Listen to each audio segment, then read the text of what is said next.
What's going on, people? My name is Tashira Say, and I'm here to tell you about Native Instruments Maschine. In a very short time, it has become the #1 go-to instrument for sampling, sequencing, and even sound design. In the coming weeks and months, I'm going to show you why. For this and all future Maschine Producer videos, I'll be using the Maschine MK2 controller. Almost everything I'm going to teach you applies to the Maschine MK1, Micro MK1, and Micro MK2 as well. Almost all of the sections are named, except for this section. From here on, we'll refer to it as the Edit section, simply because this is where all of the editing and manipulating is done. Here you have 2 displays with 8 unlabeled buttons above and 8 unlabeled knobs below. As you enter different modes on the Maschine controller, you'll see corresponding pages, modules, functions, and data in both displays. When tabs appear at the top of the display, they are programmed to the buttons directly above them. This gives you the ability to switch between different modules or perform the functions they're labeled as. When data appears at the bottom of the display, you're able to adjust that parameter using the knob directly beneath it. As we go through different modes, you'll see how this works. In the top left corner, you'll see the control and step buttons. Here you can select between the 2 main machine modes. Control, which is the default way to create beats, and step, which actually turns Maschine into a step sequencer. A common theme throughout the Maschine controller is shift functions.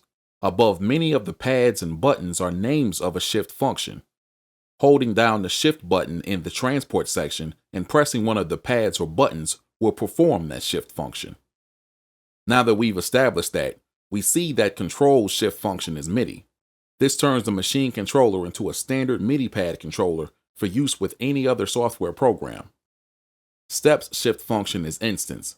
You can run multiple instances of Maschine in your recording software. Instance gives you the ability to switch between them quickly. Browse is used for browsing through any factory, expansion, or complete sounds and effects you have installed. Shift Browse allows you to browse through your virtual instruments. Sampling takes you to the different pages for recording, editing, slicing, mapping, and adding dynamics to your samples. When there's multiple pages of modules and parameters, you can switch through them by using the left and right arrow keys. At this time, the All button doesn't have a use, but the Shift function is Save, giving you the ability to save your project right from the controller. Last, you have Auto Write. This lets you write automation easily by holding it and adjusting any module parameter. Next is the Master section. Here you can adjust your project's volume, swing, and tempo by selecting it, then turning the knob. The arrow buttons would do this as well. To get a more precise value, hold the Shift button while adjusting. There's also a Note Repeat button, which has a shift function of tap tempo. And lastly, the Enter button. The Group section consists of 8 groups. Each group represents a set of 16 pads.